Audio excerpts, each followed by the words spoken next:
Do you know the concepts of statics, especially the equations of equilibrium that we have studied in engineering mechanics, can be used for solving force analysis problems of simple mechanisms? Yes, in this video, we are going to talk about static force analysis of simple mechanisms. Let's get started.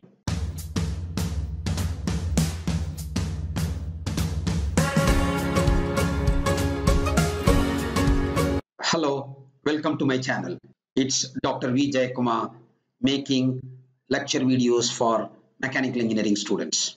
If this is your first time, please press the subscribe button and also the bell icon to get notified all my upcoming videos. We are going to talk about importance of force analysis, the difference between static force analysis and dynamic force analysis, difference between applied and constrained forces, about free body diagram, what are the conditions for equilibrium, can it be for static equilibrium or dynamic equilibrium. Then we will be dealing with static equilibrium of two force member, three force member, and a member with two forces and a torque.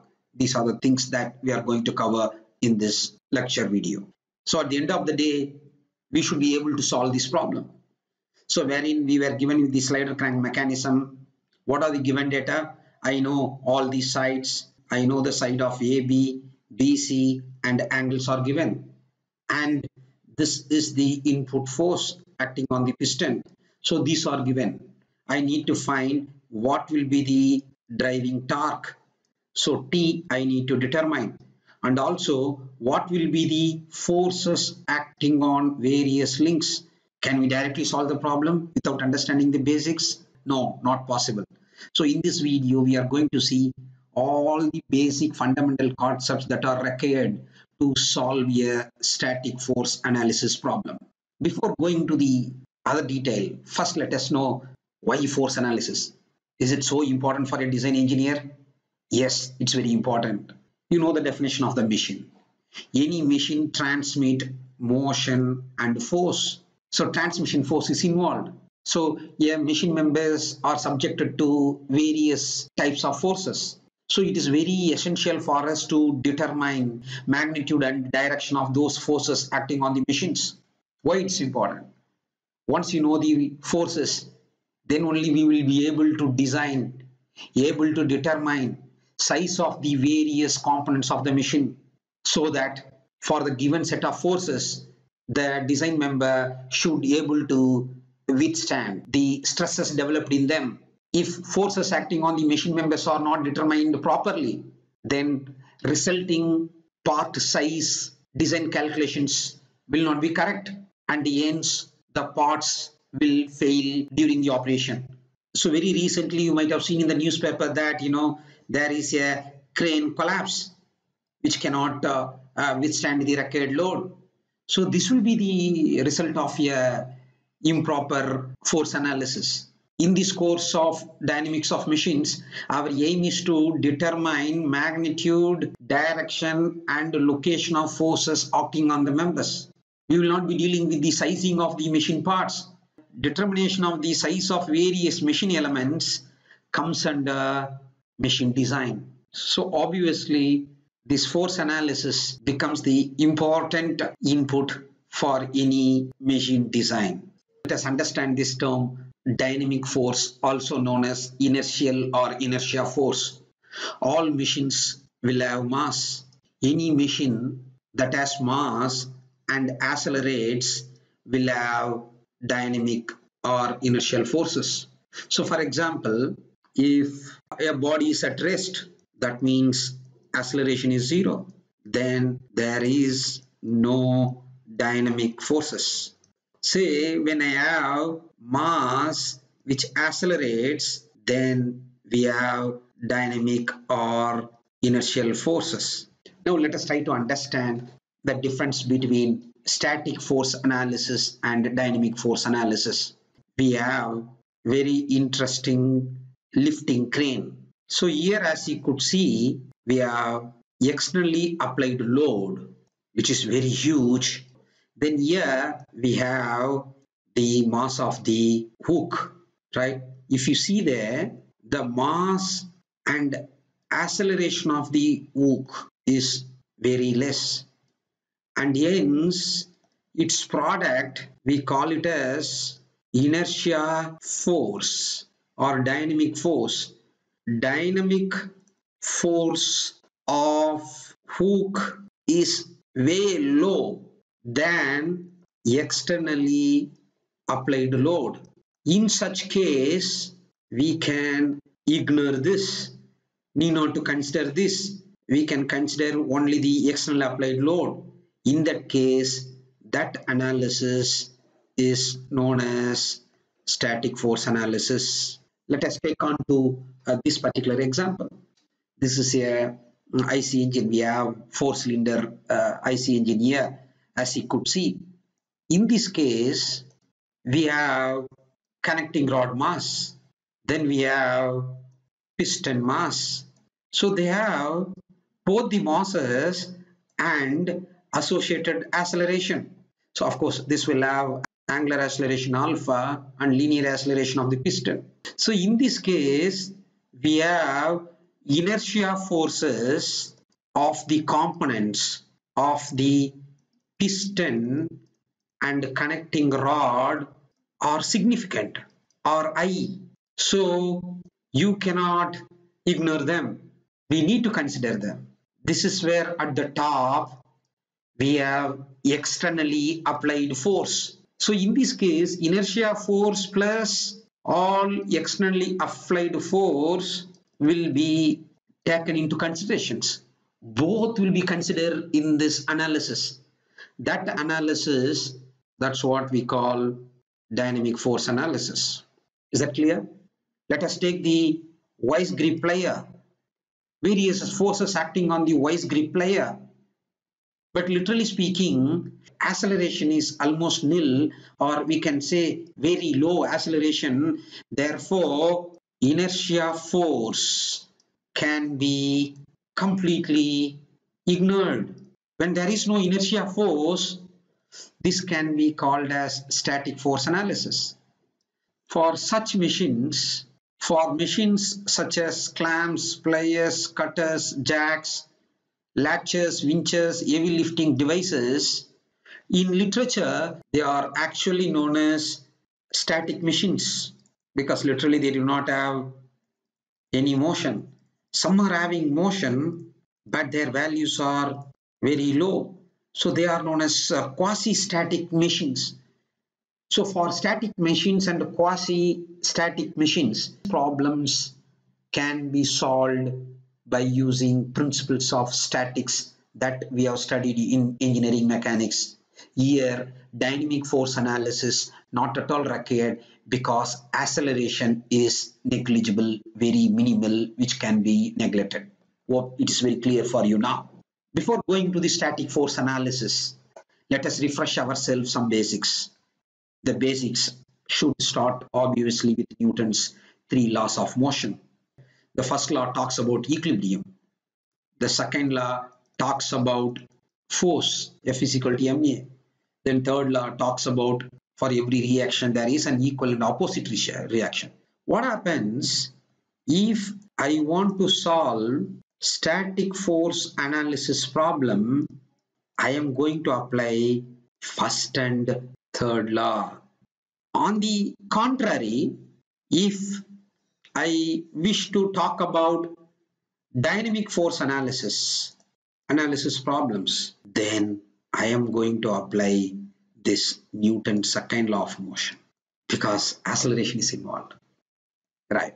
First, we should understand there are various types of forces acting on a machine member. So those forces can be called as applied and constrained forces. What do you mean by applied force? Applied forces are forces applied externally to your body. For example, the external force acting on your body, the weight of the body acting downwards. Then there is a normal reaction given by the surface over the body. These are known as direct physical or mechanical contact forces. This is coming under applied force. Applied forces again can be, active or reactive forces. For example, load, the weight of the body acting downwards is an active force, whereas the normal reaction given by the surface on the body is known as reactive force. Now, what is a constrained force? Constrained force is nothing but an internal force. It is acting in pairs between any two of the connected bodies. These forces constrain the connected bodies to behave in a specified manner defined by the nature of the connection. What are the applied forces here? Inside the engine cylinder, there is a thrust acting on this IC engine, right? So this is known as applied force. Then there is a weight of the reciprocating parts which is acting downwards. This is active force. Then because of that, then there is a cylinder wall which exerts normal reaction towards the piston. There is a reactive force, that is also applied force. Now similarly, the weight of the connecting rod will act downwards here. That is again a active force or applied force. This internally applied force that are shown in blue colors are known as constrained forces. Hope you got an idea now what you mean by applied and constrained forces. The very important tool engineers they have to use is free body diagram, which shows forces and movements of the body free from other bodies. These are the various steps that are to be used while drawing the free body diagram. For example, here, this is the 4-bar mechanism. So these are the free body diagram of the 4-bar mechanism. Now we have come to important concept known as conditions for equilibrium. You know what is the equilibrium. When I say the mouse is in equilibrium if it is at rest, when it is not in motion, or when this body is moving with uniform velocity. Am I right? In both the cases, whether they are at rest or moving with uniform velocity, in both the cases, can you tell me what is the value of acceleration? 0. Exactly. So acceleration is 0 when body is at rest. This condition is what we call static equilibrium. Now on the contrast, we have other case where body is in motion but body moves with constant velocity. That means acceleration 0. So this is again in equilibrium, but this can be called as dynamic equilibrium. Whether the body is in static or dynamic equilibrium, it has to satisfy some condition. You take the example here. In this case, there are 4 forces are acting. So because they are acting at different points, it will not only have unbalanced forces, it also will have unbalanced couple. So the resulting force can be combination of translation and rotation. That is the reason why I call this object as rigid body. Please recollect that you have studied in your engineering mechanics. Right. To sum of all horizontal force component equal to 0 and sum of all vertical component is equal to 0, we can say this will not translate, this will not move, but this condition is not sufficient. This rigid body may not move, may not translate, but can still rotate. So how can I ensure that it is in equilibrium? I need to apply the second condition. The second condition is summation of the moment about any point must be equal to 0. That means the rigid body will not turn, will not rotate.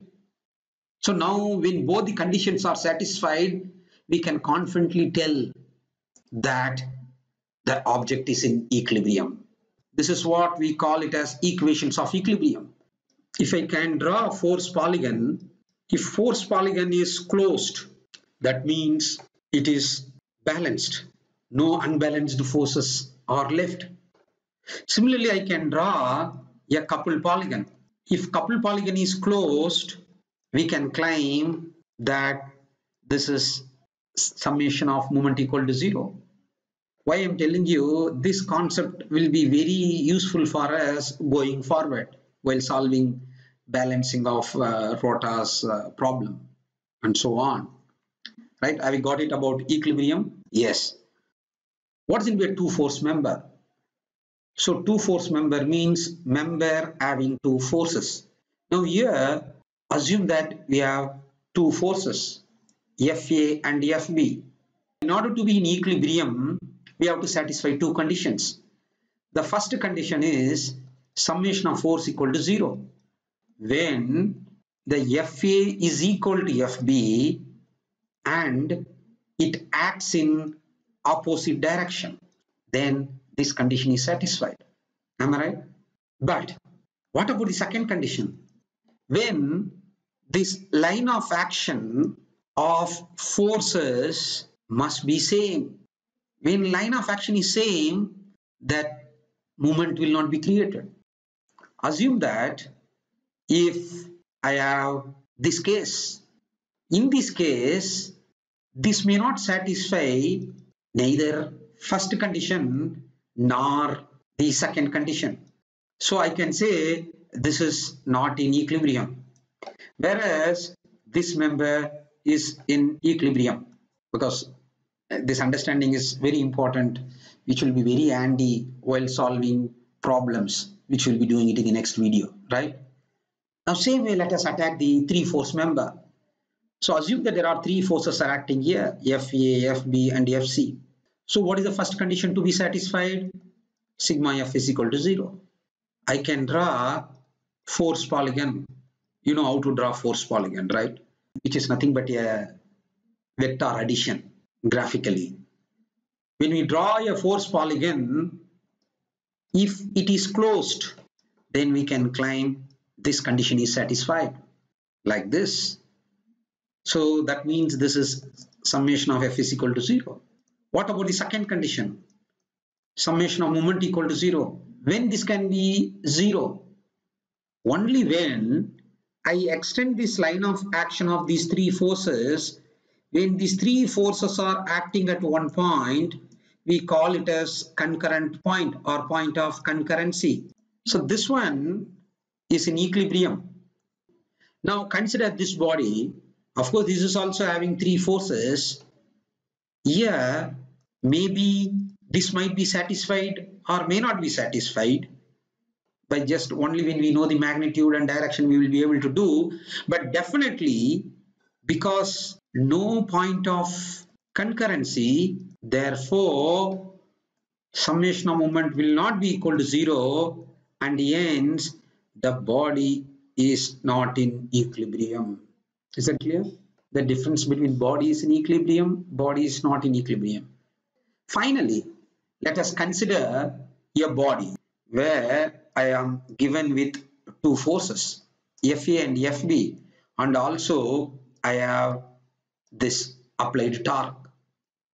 When they can be in equilibrium, when sigma F will be equal to 0, to satisfy this condition, obviously Fa must be equal to Fb, and also more importantly, the direction should be opposite to each other. If this condition is satisfied, then we can achieve this. What about the second condition? These two forces must have with some distance separated from each other. Say the distance is h. Because the forces are equal, two equal forces separated with a distance will create a couple. The magnitude of the couple will be because forces are equal anyway, so either I can put Fa or Fe, or simply I can put F. F into H will create a couple. Very interestingly, the couple must be in the opposite direction. Then we can claim this is in equilibrium, right? So that's all about equilibrium forces. These concepts will be used while solving a numerical problem. Right, this slides gives the recap of this video. Hope you found it very useful. That's it. Thank you. See you in the next video. Bye.